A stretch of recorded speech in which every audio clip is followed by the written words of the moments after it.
All righty, we are live from Indianapolis. It is the Locker Room, number one source for Texans digital content. Shout out to everyone. This is the third stream of the day.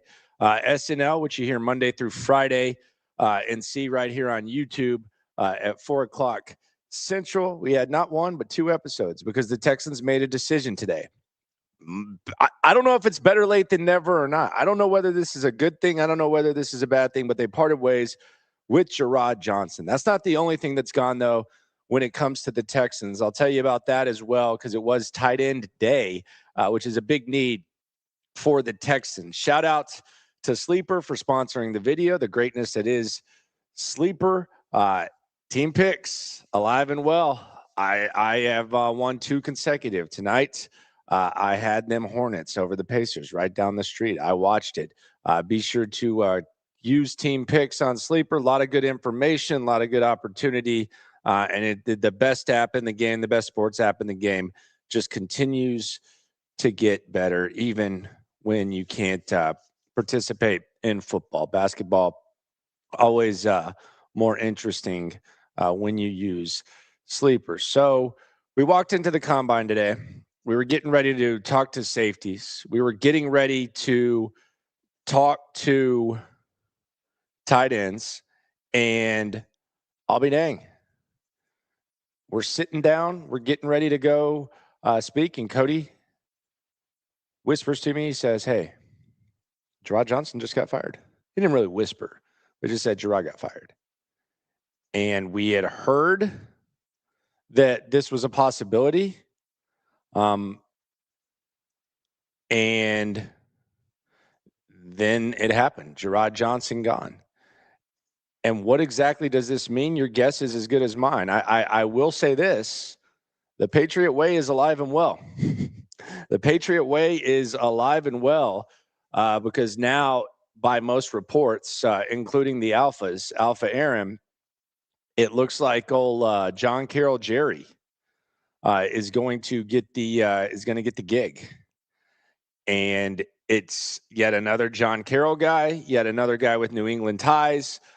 Jerry Skaplinsky. It doesn't matter. It's John Carroll Jerry. I'm not even going to try to pronounce this guy's name. It's JCJ. That's what we're going to call him. He's the likely replacement for Gerrod Johnson, which is interesting because John McClain, I was talking to him earlier today, and he left me a voicemail. He thinks it's ridiculous, the timing, all this. It's really, if this was the decision they were going to make, I'm not sitting here saying whether it's a good decision or a bad decision, but if this was the decision that they were going to make, then the timing doesn't matter because the guy that was going to replace him was already there. And maybe this was kind of a known thing, but he's already there. Now, here's my issue, though. And we'll get in our magic time machine here, and we will go back in time to when Cal McNair was introducing Nick Caserio, and he made it a point, or whoever wrote the script made it a point to say that the Texans did not consider themselves Patriot South. Here we are 5 years later, and there is more of a Patriot presence than we've ever seen. And now all of a sudden, it's John Carroll South. Nick Caley went to John Carroll. Nick Caserio went to John Carroll. Obviously, John Carroll Jerry went to John Carroll. Am I missing anything? Who else went to John Carroll on this staff? Oh, Frank Ross. He went there too. Like this is all John Carroll guys and all guys with Patriot ties. And the problem that the Texans will run into if this doesn't work is, yeah, they might be frustrated with CJ Stroud, but if CJ Stroud doesn't work out, you're basically stuck where you didn't want to be in the first place, to the point where the owner or whoever wrote the script felt that it was necessary to make it clear that they weren't Patriot South. Here was Cal McNair. I dug up the receipt. This is Cal McNair. This is his opening statement when Nick Caserio got hired. And I'll be damned, can you still say this? Some of you haven't wanted to understand Jack Easterby's role in hiring Nick. There's no secret about Nick and Jack's working relationship in the past. Because of their professional history, I sought out Jack's feedback on Nick as a leader, as I did with others, during my decision process.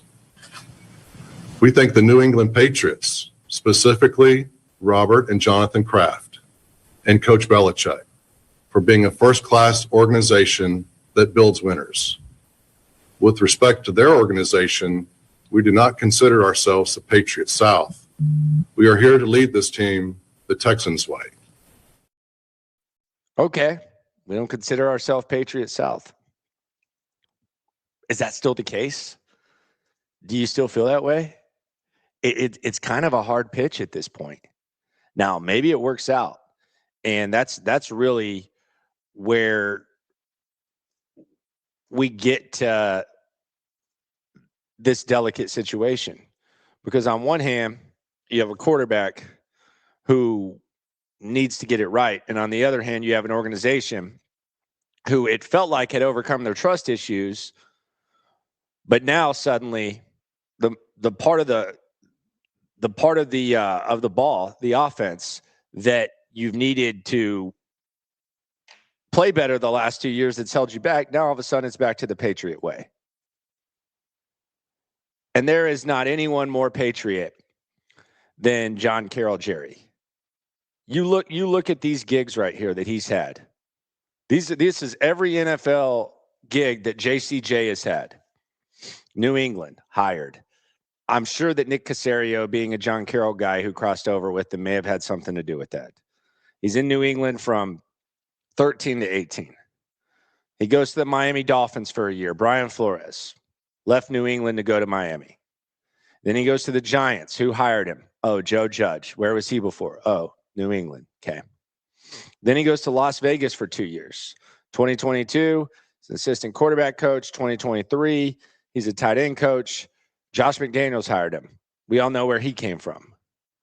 And then he goes to the Rams. He has one of those kind of hand-me-down coaching gigs with Nick Caley. Got to think maybe there was something to do with that. And then he ends up at the Texans. I don't know whether this guy's a good quarterback coach or not. I think the departure of Gerrod Johnson made sense. But now all your chips are on the table.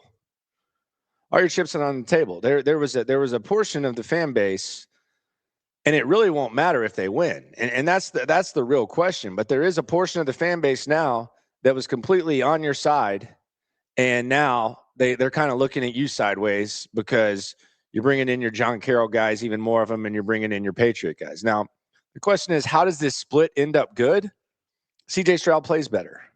I mean, it's really that simple. CJ Stroud plays better. That's it. Cut and dry. That's how it ends up. Now, if CJ Stroud has a bad year, all of a sudden they're going to be pointing the finger at you because you went back to this New England system. I don't know whether CJ Stroud is down with this. I don't think it caught him by surprise. As we said, Texans Cap had texted us on Monday and asked about it. Me and Cody just said we don't want any part of that. We're not newsbreakers. So we really don't want any part of that. If it happens, we'll react. It happened today. And don't know whether this is good or not. Do know this. Jonathan Alexander of the Crom put up a little pic. CJ Stroud looks pretty happy there, right there with Bryce Young. They're taking a little T-Wolves Clippers basketball game. Looking fresh. They look like twins. You never really realized how, and that's not a race car. Don't even try it.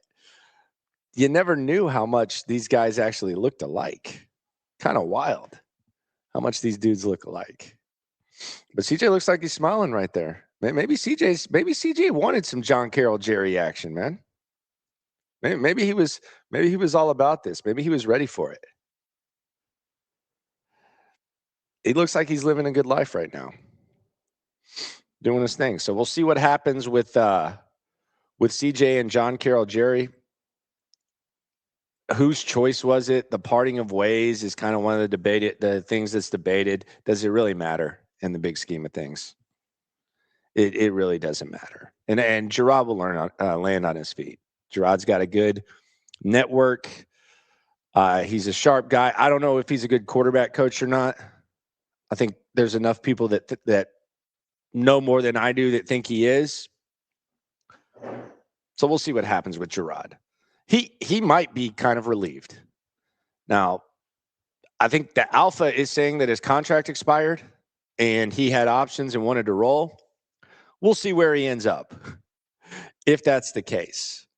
But maybe in the words of Lovie Smith, not the great Lovie Smith, but in the words of Lovie Smith, sometimes divorce is a good thing. So maybe that's where we're at when it comes to the departure, the parting of ways with Gerrod Johnson. Today at the NFL Combine, it was tight end day. Texans definitely need tight ends. There is zero doubt about that. They need tight ends in the worst way, especially 2 down. We don't know how much longer Dalton Schultz is going to play. We know he's going to be a Texan for at least a year. That's pretty apparent right now. But they need tight ends. Cade Stover, unless there's a significant improvement, you got to do better. Brevin Jordan, we really don't know if he can be a beginning of season, end of season consistent contributor. We've had 2 make or break seasons, and we've had 2 seasons that have ended in injury. So we don't know. They need tight ends. John Carroll Jerry has a tight end background. Nick Caley has a tight end background. Nick Caserio comes from a place that used the tight end position the best that we've ever seen in NFL history. And quite frankly, this offensive line could use a tight end, and the quarterback, CJ Stroud, could use a tight end. A lot of people thinking about TE1, TE23 today on his jersey, Kenyon Sadiq. Kenyon Sadiq is the pipe dream. He's the one that everyone wants. I'm just going to tell you this. I'm going to do a little Magic Johnson, and I'm going to play the role of Kenyon Sadiq when it comes to being at number 28. No, I don't have HIV. Neither did he, though. But we don't need to get into that. But in the words of, come on, that was a conspiracy. He got more healthy as he got it. We'll move on now.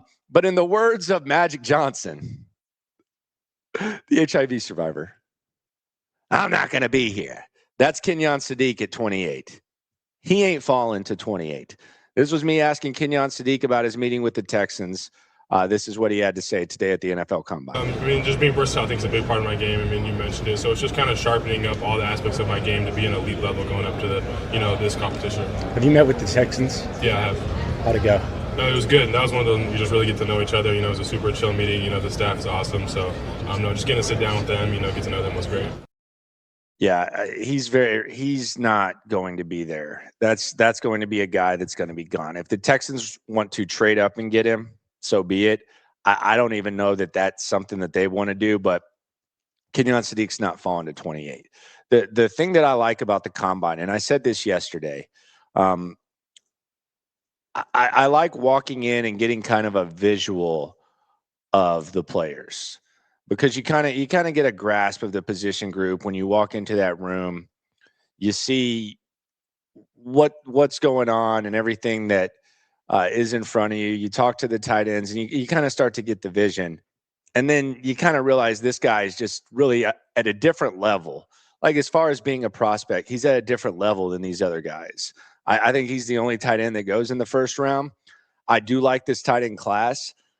There's no guarantee that Sadiq ends up being the best one in the group. Tight end's kind of a position where guys can surprise you. There's also guys who were perhaps held back by situations, which was another one of my observations, which we'll get to in a second.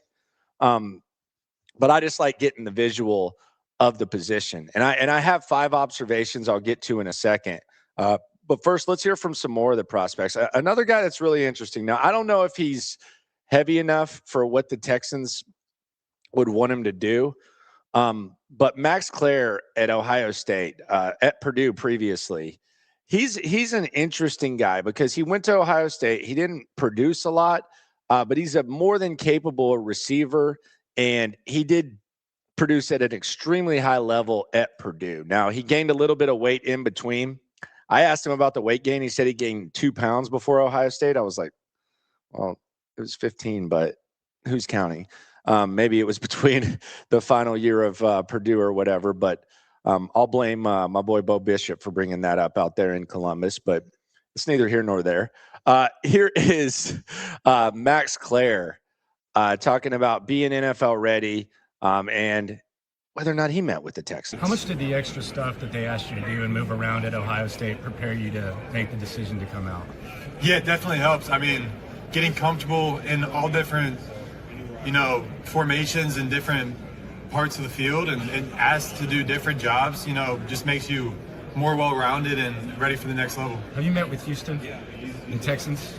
Yeah, I have. Yeah. How'd it go? It went great. All right, there you go. So it went good. I like this kid. I think he has a lot of potential. I just don't know how they look at him and if they think that he's probably too light. And I don't really know what they're looking for.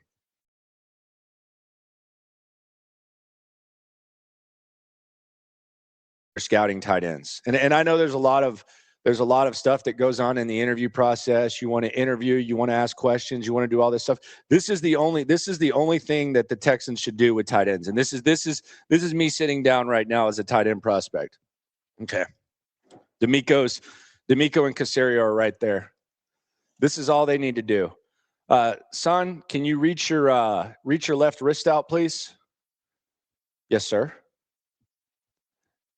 Oh, he has a pulse. That's basically what they need when it comes to their 2 down at the tight end position. They need guys that have pulses. Right now, 2 down, they don't have guys who have pulses. You watched what happened at the end of the season last year. You watched it. You saw what was happening with Cade Stover. Just go watch 2 plays, and they are the epitome of the Texans tight end position 2 down last season. Go watch 2 plays. Play number 1 is where after Dalton Schultz had the 40-plus yard reception, Harrison Bryant trips and falls on the CJ Stroud interception. Trips and falls. Just over his own feet. He trips and falls. Then you have Cade Stover wide open, a play that would have changed the game. He drops it on top of some of the blocking. They need tight ends with pulses. That's all they need to do right here. You don't need to ask any questions. Just right here. Just get the pulse. Does the guy have a pulse? Yes. You could perhaps be a Texan. That's all they really need to do. Another guy that is an interesting prospect is a guy out of Georgia, Oscar Delp.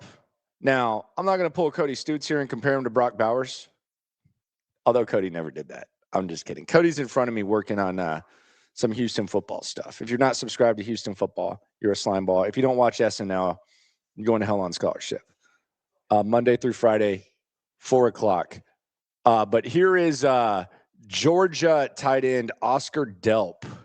And we had to ask the obligatory Kamar Lassiter question. That guy shows you how to practice. A lot of young guys, they come in and they don't really know how to approach practice and how to approach walkthroughs, and that's a dude that if you want to figure out how to practice and how to play football, it's like that. I mean, he's playing at 100 miles an hour all the time, and he leaves nothing out. He leaves everything on the field. Doesn't leave anything in the tank. Have you had a chance to meet with the Houston Texans while you're here? I have, yes, sir. Was that a formal? Yes, sir. It was. All right, there you go, Oscar Delp. I do like Oscar Delp. That's a day 2 guy. I think we got someone with some untapped potential. A lot of stuff that he can do on a football field. And there always is the Kamari Lassiter question that needs to be asked, because he's kind of the tone setter at Georgia. And that's kind of what those guys are about. And that's what you kind of see, and that's kind of what you hear. There are a lot of good tight ends. I think only Sadiq not going to be there. And I don't think round 1, this is not at the end of the first round, someone slides in. Trucker Cam TX on the soup says, did you see Caserio O'Brien on the McAfee show today? We're going Caserio O'Brien. I wish he'd be more direct. He's so evasive and doesn't give any critique on CJ or the offense. Oh, he's given some critique. You just have to read between the lines. I mean, he's praised the offensive line. He called it a historic season. That's not hyperbole. That's what he said. He said it's one of the best performances in franchise history, which take that for what it's worth. He also has praised pretty much every skill position guy on the team. And he's kind of gotten defensive anytime that it's been mentioned that the surroundings are an issue. So I would disagree. I think he's been a little bit direct. There is a lot of word salad, but I think if you read between the lines of what Caserio has said, he's been pretty clear as to what he thinks about the performance CJ Stroud had without just directly saying it. And I don't think you can come out and do that at this point. I think they gotta handle this right. They gotta say all the right things in public. Yellow says the dream draft would be Sadiq at 28 and Pregnon at 38. Okay, yeah, that's not happening, brother. But yeah, that would be a hell of a start. Here are the top 5 tight end obs from the combine today, localized, of course. Number 1, Sadiq's going to be gone. I've already made that clear. Sadiq is going to be gone. Like the pipe dream of Sadiq falling to 28 is not happening. If there's a trade up, maybe. He's not going to be there, though. It's not happening. He's probably going to steal the show tomorrow at the combine because I don't think too many guys at the position are going to run too fast. Takeaway 2, I think you might have a chance at an Elijah Arroyo redo. I think there might be a chance. Last year, the Texans were kind of drawn to him, and they ignored that opportunity. Now, I think you can kind of go get that receiving threat. Eli Stowers out of Vanderbilt is someone that sticks out. He has not met with the Texans. He said yet. He kind of is in that pure receiver kind of fold. He's also from the state of Texas, played high school football here. Arroyo was from Frisco. Stowers is, I believe, a Denton or Lufkin. I forget where he played, but he was a quarterback. Where? Yeah, Denton. Yeah, Denton Geyer, or one of the Geyers. And then Joe Lee out of NC State is another guy who's kind of a receiving guy. So if they want to get someone that's kind of like the receiving, like what we thought they liked with Arroyo, they might have a second chance at that. Someone that they can pair with Schultz, and then maybe you get someone who can block. So a lot of people were upset that they didn't get Arroyo. He ended up going to the Seahawks. I think you could have an Arroyo redo this year. I don't know when, though, Stowers is going to go. I could see him very easily getting drafted late in the second round. But a lot of people are kind of excited about him. Takeaway 3, I think there's some blue blood untapped potential with these tight ends. Guys who went to big schools that were maybe didn't showcase themselves production-wise as much as they perhaps could. Marlon Klein is a guy who sticks out that was kind of stuck behind Colston Loveland, and he was stuck behind Barner at Michigan. He's 6'6", about 245, 250, and he probably had the most impressive interview. He talked about how much he likes D'Amico. He talked about how much he's a willing blocker. He talked about how he kind of thought Loveland was in his way a little bit. He was a pretty impressive guy, and I could very much see them liking him. The only problem with him, and maybe this is just kind of overthinking it, I wonder if maybe the Chargers would like him. I don't know what Jim Harbaugh thinks about him, but I mean, he did recruit him to Michigan. Same way that Sam Roush, who Stoots likes a lot, and I think they would probably like because it seems like blocking's his thing. I could see him ending up with the Jets and Frank Reich because he was at Stanford with him. So those are kind of the connections. And then I think the other untapped blue blood potential is Oscar Delp and Max Clare, 2 guys that we talked about. Clare didn't produce as much at Ohio State, might be a little bit too small for what they want at tight end. His 40 times actually can be more important than most of them because he's not a massive dude. And then Delp, who it seems like almost every player at Georgia, there's always like some sort of question about him, and they don't really get to, unless they're running backs, it never feels like they really get their full opportunity to kind of showcase their skills when it comes to production, except Brock Bowers. That's obviously an exception. But there's like other like receivers you'll hear, oh, this guy didn't run a lot of routes. Well, they haven't really had an elite quarterback at Georgia, and they're typically playing the field position game. So those are the three untapped. Klein out of Michigan, the big German, Delp, and then Max Clare. Number 4, this goes back to the Pulse comment earlier.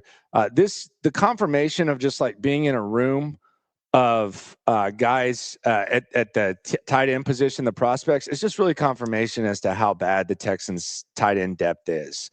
Like if you put Cade Stover in this room, like I don't, he doesn't really stick out. It like just it's getting to where I like Cade Stover, but like as far as like the comfort level that they have and the comfort level that it feels like there is with putting Cade Stover on the football field, I just don't understand it. It doesn't feel like he does anything well. And when you're in a room of tight ends and you can you've actually seen some of them produce in college and you physically see what they look like and you think about the possibilities, it's just very clear that the Cade Stover thing, it either has to significantly improve or you definitely need to upgrade from it. And the final thought, and this is kind of a debate. I think if you asked 50 people here at the Combine, if you asked them who tight end 2 was, I think you might get 4 different answers. There is no clear tight end 2. Last year, when we were talking about tight ends, is it Loveland or is it Tyler Warren? I think most people were saying Tyler Warren was the guy. Tyler Warren was the guy, and Colson Loveland was number 2. But there were people who like Loveland too. I think that Jeremiah actually said it was like talking about Kelsey and Kittle. I mean, that tells you all you need to know is that Jeremiah saying Kelsey and Kittle that's pretty elite. That no one's comparing those guys to that. So those are the 5 takeaways when it comes to the tight end position. So you had the Gerrod firing, you had the tight end position, and tomorrow we're going to talk about running backs. And I got a feeling the running back is going to feel very similar to what the tight end position felt like when we talk about it from the localized POV. You're going to have one guy who is clearly the best one. You're going to have a bunch of guys who none of them are going to go in the first round besides one guy. And then you're going to have guys that maybe have untapped potential. And there's going to be a lot of people that think a lot of different things about who RB2 is. And that's the other thing about it is much like the tight end position with the Texans, the depth of it is very, very unflattering. And you're going to feel like there's a lot of possibilities. But we've been talking about this running back position for a while. I just don't know that this is an opportunity to upgrade by itself. I think you also got to go look at free agents, whether that's Walker, whoever that is, Algier. You got to figure that out. So we'll see what that is. There's something else I've been noticing about the Combine that I think is really bizarre.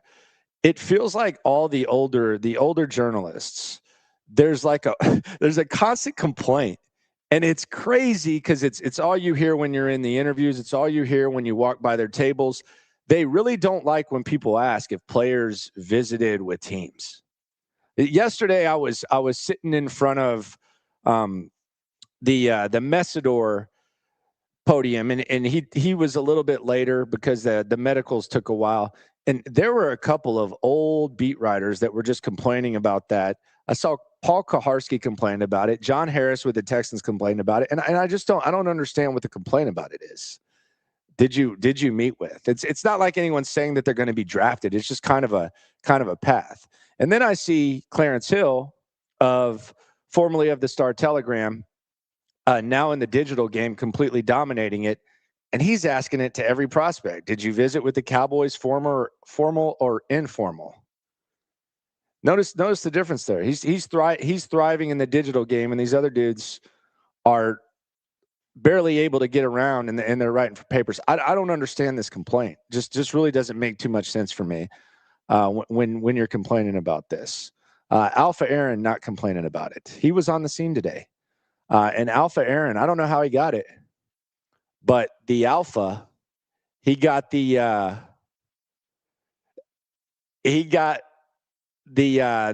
report cards that were leaked about the Houston Texans. And I'm going to credit the alpha with this because the morning probably didn't start out too fondly for Aaron, because old Adam Schefter got the Gerrod Johnson story.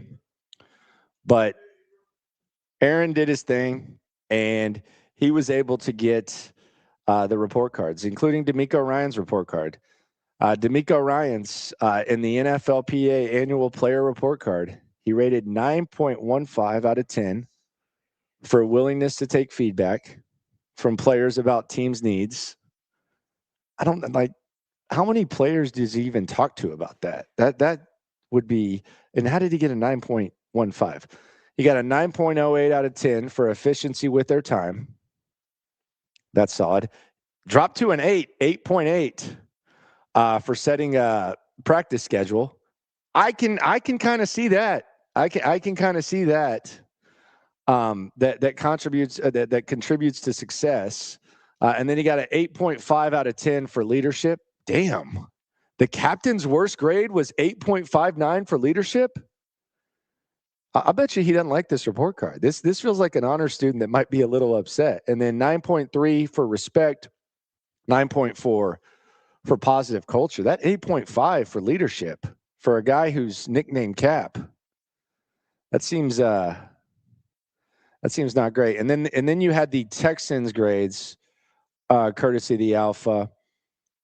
He had the ownership as an A, head coach A-, GM A-, Caserio, home field C+. How the hell did they get a C+? That's like me, honestly, in some of my college courses. When I skipped every day to go to like 11 a.m. keggers, that C+ seems like they're just being nice, passing you. Oh, it's about the field. Okay. The home field. Okay. Not home field event. Okay. Home field. The field. C+. Okay.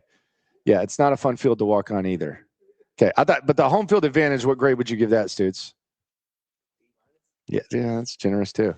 He would say D. Team training camp, B-. Okay. Treatment of families, B-. Whoa. Special teams coordinator, A. Frank Ross gets an A. Defensive coordinator, Matt Burke, he gets an A. Offensive coordinator, Nick Caley with the A-. Strength coaches, A. Position coaches get a B+. How about that? I'm surprised by that. I actually, you know what? That's why they fired Jake Moreland. I think everybody was getting A's and Jake Moreland got an F. So that's why they got the B-. It's a B+. Training staff, A. They did stay healthy last year. Weight room, A. Locker room, B.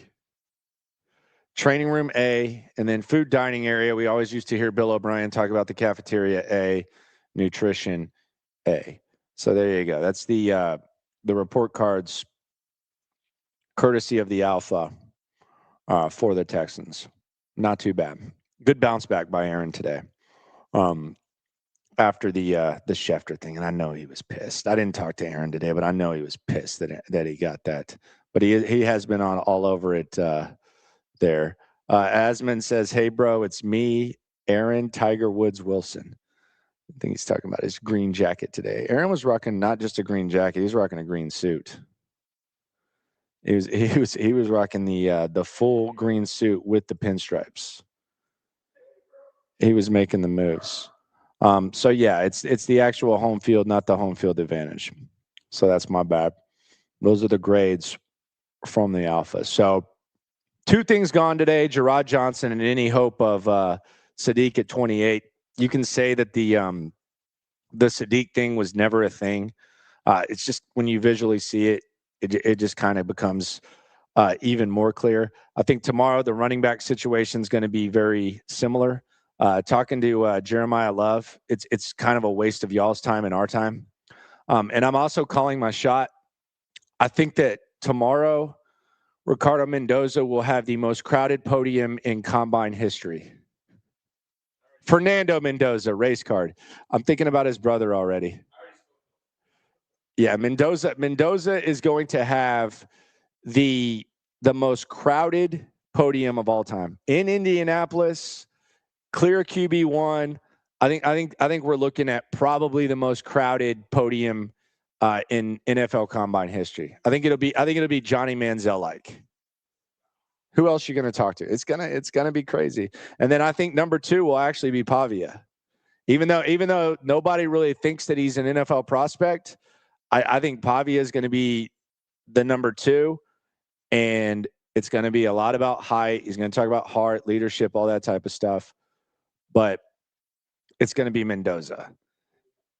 And then I think Simpson will be there as well. ESG Soccer on the chat says officially moved from on 600s to 500s when they fired someone on offensive staff.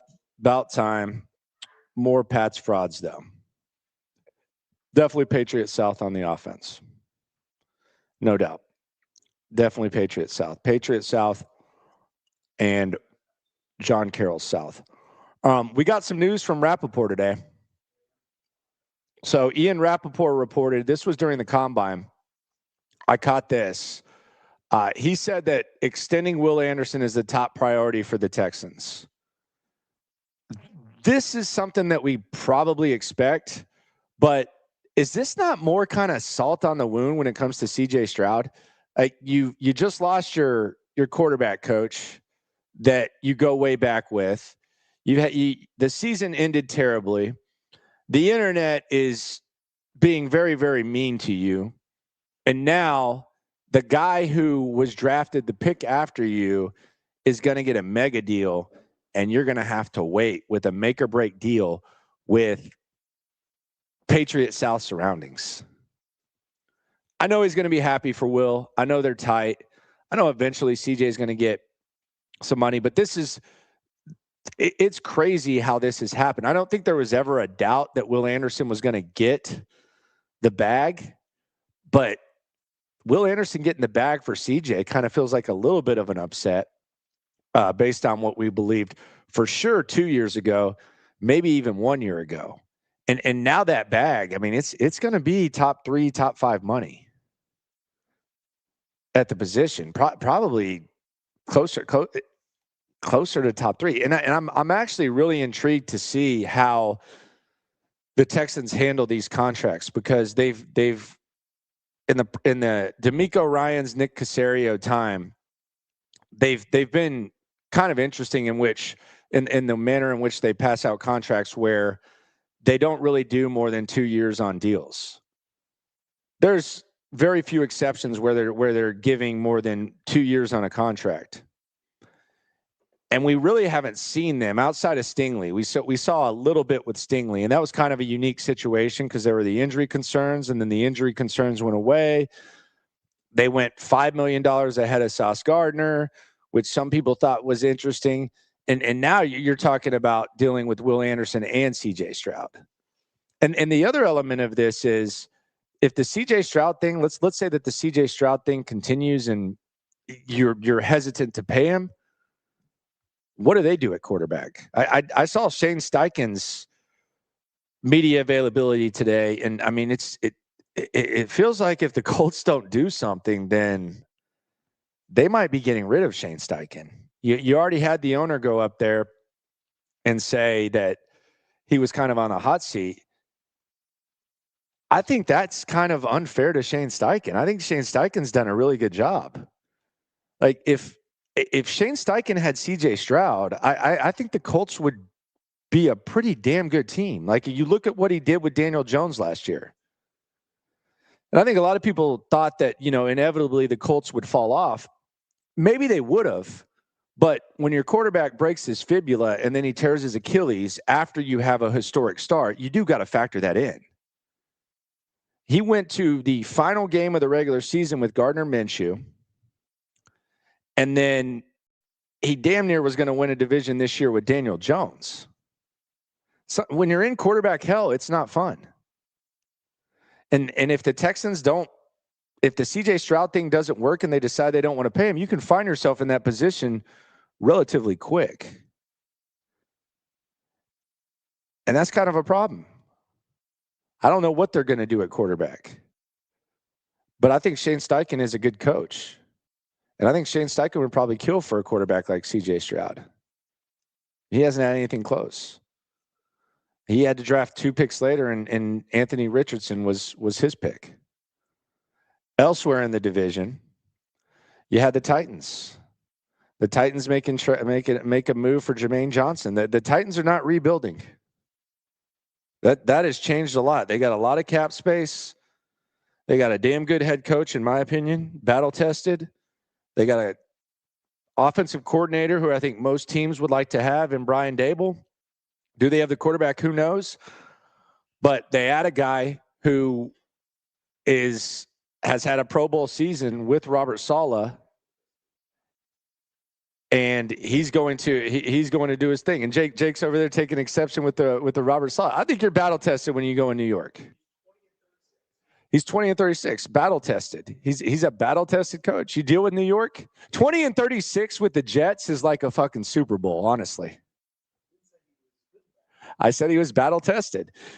Battle tested. If you can deal with what he dealt with in New York, D'Amico wouldn't have been able to deal with what Robert Saleh dealt with in New York. He's battle tested. He's been there.